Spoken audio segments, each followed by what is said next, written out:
नमस्कार। मैं हूं ऋषि मिश्रा और आप देख रहे हैं न्यूज लॉन्चर। न्यूज लॉन्चर में आज बताएंगे कि बिहार के वो कौन से मंत्री हैं जो नीतीश कुमार से नाराज चल रहे हैं। नीतीश कुमार के जो ब्यूरोक्रेसी है उससे नाराज चल रहे हैं।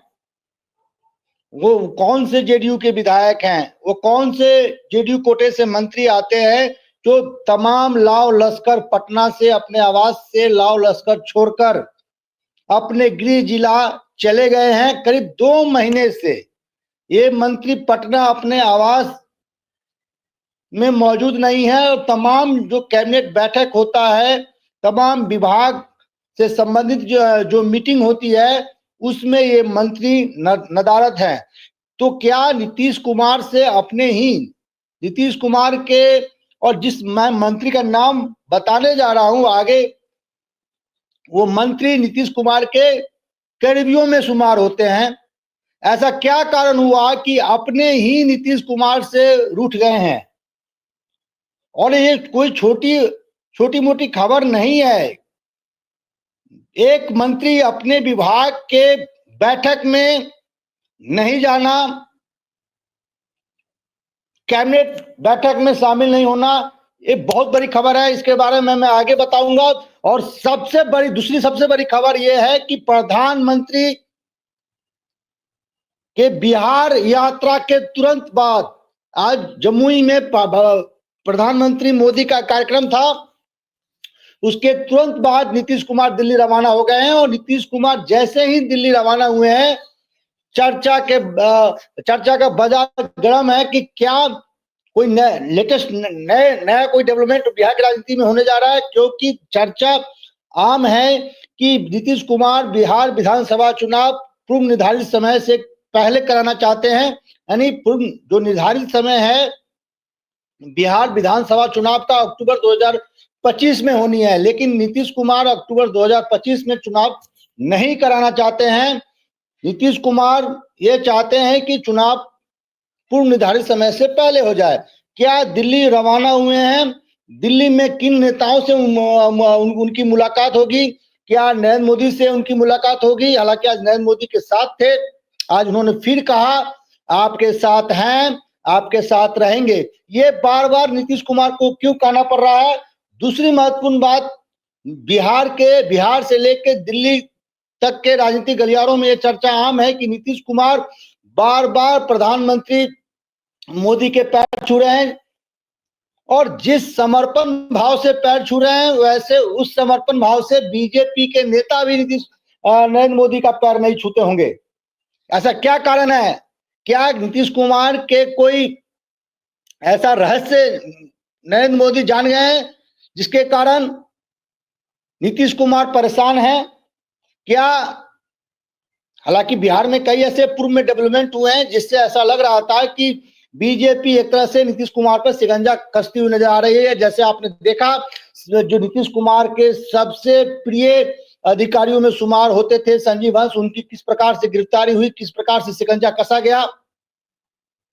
और संजीव हंस के बारे में ये चर्चा आम है कि वो नीतीश कुमार के जो किचन कैबिनेट जो मतलब जो जितने प्रिय आईएएस हैं, जो सरकार के बहुत करीबी हैं, मुख्यमंत्री के करीबी हैं, उनमें से उनका नाम आता था। कैसे उनको कई महत्वपूर्ण विभागों की जिम्मेदारी दी गई थी। उस संजीव हंस की जब गिरफ्तारी हुई तो ऐसा लगा कि नीतीश कुमार को घेरने का एक तरह से इनडायरेक्ट रूप से प्रयास किया जा रहा है। दूसरी चर्चा आम तब हुई जब गिरिराज सिंह सीमांचल में हिंदू स्वाभिमान यात्रा लेकर निकले, जिसको लेकर नीतीश कुमार का अपना रिजर्वेशन रहा है। नीतीश कुमार नहीं चाहते थे कि इस प्रकार का कोई यात्रा निकले। तब जब जेडीयू उस सरकार का हुआ है, नीतीश कुमार मुख्यमंत्री हैं और नीतीश कुमार इस प्रकार के राजनीति नीतीश कुमार को सूट नहीं करता है। और आपने देखा इस यात्रा के दौरान जो प्रदीप सिंह है, बीजेपी कोटे से सांसद हैं, उन्होंने क्या बयान दिया कि यहां रहना होगा तो हिंदू बन के रहना होगा। हालांकि नीतीश कुमार ने जो एनडीए की बैठक हुई थी उसमें गिरिराज सिंह और प्रदीप सिंह के बयानों का वहां पे चर्चा हुआ और नीतीश कुमार ने कहा कि यदि इस प्रकार के बयान देंगे तो आगे साथ में रहना मुश्किल होगा। तीसरा महत्वपूर्ण डेवलपमेंट यह है कि वक्फ बोर्ड वाले मामले में नीतीश कुमार कंफर्टेबल नहीं है जिस प्रकार से बीजेपी अपना अप्रोच अपना रही है। वक्फ बोर्ड में हालांकि आपने शुरू में देखा ललन सिंह ने जिस प्रकार से पार्लियामेंट में वक्फ बोर्ड को लेकर अपना स्टैंड रखा, लेकिन फिर जेडीयू में जो तमाम मुसलमान नेता हैं इसका जबरदस्त उन्होंने विरोध किया। उसके बाद नीतीश कुमार को भी लगा कि जो स्टैंड हमारे नेता पार्लियामेंट में ले रहे हैं उससे पार्टी को नुकसान हो सकता है। और ये बात बिल्कुल सही है कि सीमांचल एरिया में, सीमांचल नहीं बिहार में भी कई ऐसे हिस्से हैं जहां नीतीश कुमार को मुसलमानों का एक तबका उनको वोट करता आया है।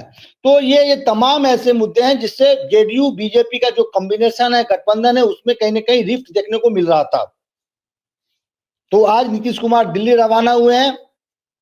क्या उनका एजेंडा है, दिल्ली जाने का क्या एजेंडा है, क्या कैबिनेट रिसफल होगा, उसकी भी चर्चा है बिहार के राजनीतिक गलियारों में है कि हो सकता है कैबिनेट रिसफल हो, कुछ नए लोगों को चुनाव को देखते हुए कुछ नए लोगों को कैबिनेट में शामिल किया जाए।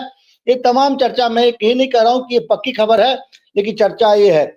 अब आता हूं उस मंत्री की नाराजगी पर। कौन है वो मंत्री जो अपने ही सरकार से नाराज है, अपने ही शासन प्रशासन से नाराज है? जी हाँ, उस मंत्री का नाम है मदन सहनी, बिहार के सामाजिक कल्याण मंत्री मदन सहनी, जो दरभंगा के बहादुरगढ़ से विधायक हैं और नीतीश कैबिनेट में सामाजिक कल्याण मंत्री हैं। उनका ये आरोप है कि जो उस सामाजिक कल्याण विभाग के एडिशनल चीफ सेक्रेटरी हैं हरजोत कौर, जो उनसे कोई परामर्श नहीं करते हैं, न विभाग से संबंधित फाइल के अनुमोदन के लिए उनके पास भेजा जाता है, न उनसे राय लिया जाता है।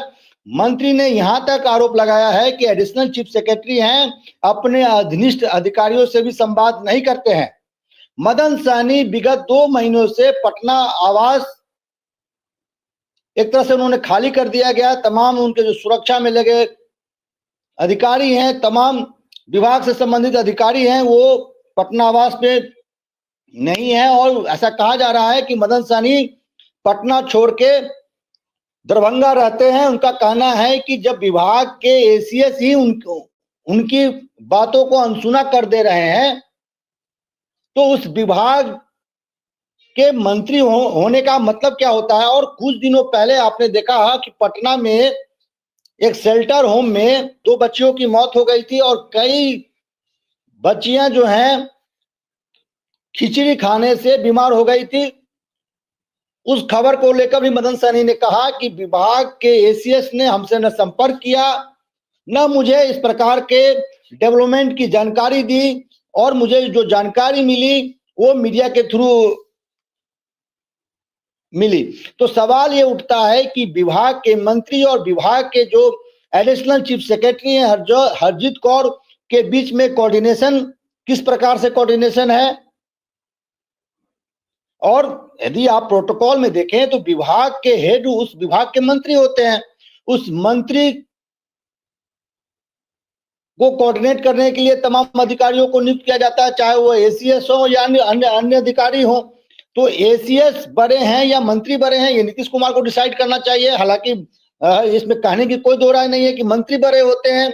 और इस प्रकार का विवाद बिहार में आमतौर पर देखने को मिला है। इससे पहले आपने देखा होगा कि जब राजद जेडीयू की सरकार थी, यानी महागठबंधन की सरकार थी, उसमें जो शिक्षा मंत्री थे चंद्रशेखर साहब और उस विभाग के एसीएस के पाठक के बीच में किस प्रकार से तनातनी था।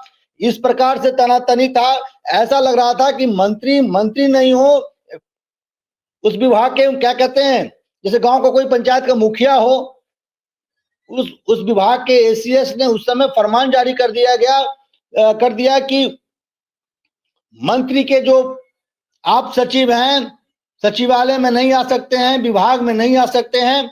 ये एसीएस कौन होते हैं? इस प्रकार का आदेश जारी करने वाला। एसीएस और मंत्री में इस प्रकार के यदि कोऑर्डिनेशन होगा तो उस विभाग को भगवान ही बचाए, जिस विभाग में मंत्री और एसीएस में इस प्रकार का रिलेशन होगा, और ये मदन सहनी के साथ पहली बार इस प्रकार की घटना नहीं हुई है। मदन सहनी पूर्व में भी जो उनको विभाग दिया गया था, उस विभाग के एसीएस से इस बात पे ही ठन गई थी कि एसीएस उनके बातों को अनसुना कर देते हैं। ये इसका जवाब चीफ सेक्रेटरी साहब को, इसका जवाब माननीय मुख्यमंत्री को देना होगा कि किस प्रकार से आप सरकार चला रहे हैं जिसमें मंत्री और एसीएस में कोई कोऑर्डिनेशन नहीं है, कोई तालमेल नहीं है। एसीएस कौन होते हैं? एसीएस की ये जिम्मेवारी बनती है कि यदि कोई डेवलपमेंट होता है तो माननीय मंत्री को इसकी जानकारी देनी चाहिए, और मंत्री की भी जिम्मेवारी होती है कि संबंधित अधिकारी से बेहतर कोऑर्डिनेशन के साथ विभाग को चलाएं। और सबसे बड़ा आश्चर्य की बात है कि 2 महीने से मंत्री उस विभाग में नहीं जा रहे हैं, पटना छोड़ के दरभंगा अपने निजी आवास पे मौजूद हैं। कल भी जो कैबिनेट बैठक हुई है उसमें मदन सहनी शामिल नहीं हुए हैं। क्या नीतीश कुमार ने इस बात की जानकारी ली कि सामाजिक कल्याण के विभाग के जो मंत्री हैं मदन सहनी आज कैबिनेट बैठक में क्यों नहीं आए? और 2 महीनों से मंत्री और उस विभाग के एसीएस के बीच में रिफ्ट है। तो क्या इस डेवलपमेंट का संज्ञान माननीय मुख्यमंत्री को नहीं है? यदि माननीय मुख्यमंत्री को इस डेवलपमेंट का संज्ञान नहीं है तो बिहार और उस विभाग का भगवान ही मालिक। और यदि जानकारी है तो इस रिफ्ट को क्यों नहीं खत्म किया गया? तो ये बड़ी डेवलपमेंट बिहार से आ रहा है कि बिहार में, और ये मैं आपको बता दूं, दर्शकों को बता दूं, मदन सहनी जेडीयू कोटे के विधायक हैं, बहादुरगढ़ से विधायक हैं, और ये कोई बीजेपी के विधायक नहीं है। यदि बीजेपी के विधायक या मंत्री इस प्रकार के आरोप लगाते तो हो सकता था कि गठबंधन की सरकार है, और गठबंधन की सरकार में जेडीयू कोटे से मुख्यमंत्री है, और मुख्यमंत्री अपने हिसाब से सरकार नीतीश कुमार, खासकर नीतीश कुमार अपने हिसाब से सरकार चलाने के लिए जाने जाते हैं। और ऐसा आरोप लगता रहा है कि नीतीश कुमार खासकर बीजेपी कोटे वाले विभाग में ऐसे अपने प्रिय और अपने क्लोज जो उनके वफादार आईएएस हैं उनको उस विभाग का हेड बना रखा है, एसीएस बना रखा है, यानी एडिशनल चीफ सेक्रेटरी बना रखा है। लेकिन मदन सहनी तो जेडीयू कोटे से हैं, जेडीयू कोटे से विधायक हैं, और फिर इस प्रकार का रिफ्ट होना और इस रिफ्ट को रिजॉल्व नहीं करना, ये कहीं ना कहीं बताता है कि सरकार और ब्यूरोक्रेसी में जो तालमेल होना चाहिए वो तालमेल देखने को नहीं मिल रहा है। और जिस प्रकार से मदन सहनी रूठे हैं, और पहली बार नहीं रूठे हैं, ये मुझे लगता है कि दूसरी बार है। इससे पहले भी उनके विभाग के एसीएस से ठन गई थी। बाद में नीतीश कुमार ने दोनों को बुलाकर समझाया था, डांट भी लगाई थी। लेकिन मुझे आश्चर्य लग रहा है कि नीतीश कुमार मुख्यमंत्री हैं, उनके ही विभाग के मंत्री नहीं, उन्हीं के अधीनस्थ यानी उनके कैबिनेट के जो एक महत्वपूर्ण मेंबर हैं सामाजिक कल्याण मंत्री, 2 महीनों से अपने न विभाग जा रहे हैं, न विभाग से संबंधित फाइल उनके पास भेजा जा अनुमोदन के लिए उनके पास भेजा जा रहा है, न वो फाइल पे साइन कर रहे हैं। और चर्चा ये भी है कि कुछ दिनों पहले हरजोत कौर ने एक विभाग से संबंधित फाइल भेजा गया था, जिसको मदन सहनी ने वापस कर दिया, बोला कि आप इस पे चीफ सेक्रेटरी से राय ले लें, आपको जो अच्छा लगता है कार्रवाई करें। तो इस प्रकार का रिफ्ट चल रहा है। दूसरी तरफ मुख्यमंत्री आज दिल्ली रवाना हो गए हैं, तो बिहार में क्या होगा? एक तरफ कहा जाता है बिहार में बहार है, नीतीश कुमार है। अब बिहार में बहार ये है कि माननीय मंत्री जी जो है नाराज चल रहे हैं, और मुख्यमंत्री किंकरतब विभूत सा स्थिति में है। क्या मुख्यमंत्री को इस विषय की जानकारी नहीं है? तो ये लेटेस्ट खबर बिहार से आ रहा था, मैंने सोचा न्यूज लॉन्चर के दर्शकों को इसकी जानकारी दें। और नीतीश कुमार दिल्ली रवाना हुए, क्या डेवलपमेंट होता है, क्या खिचड़ी पकती है दिल्ली में नीतीश कुमार और बीजेपी के बीच में? क्या नीतीश कुमार की मुलाकात इंडिया गठबंधन के नेताओं से भी होगा? क्या अखिलेश यादव से मुलाकात होगा? क्या राहुल गांधी से मुलाकात होगा? ये भी इस बात की भी चर्चा जोरों पे है। देखते हैं। आज के लिए इतना ही। कल कोई ऐसा डेवलपमेंट होता तो फिर मैं आपके सामने उस खबर को लेकर आऊंगा। और ऋषि मिश्रा वो पत्रकार हैं जो पर्दे के पीछे का जो डेवलपमेंट होता है वह बताने के लिए आते हैं। ये मदन सहनी वाली जो खबर है शायद ही आप किसी चैनल या यूट्यूब चैनल या किसी मेन स्ट्रीम चैनल पे देखा होगा। ये लेटेस्ट खबर पटना से मेरे पास आया था, इसलिए मैंने आप सबके सामने रखा। फिर कल मैं जैसे ही कुछ लेटेस्ट खबर पटना या दिल्ली से नीतीश कुमार की यात्रा को लेकर आएगा आपके सामने आऊंगा, रखूंगा। तब तक के लिए धन्यवाद, नमस्कार।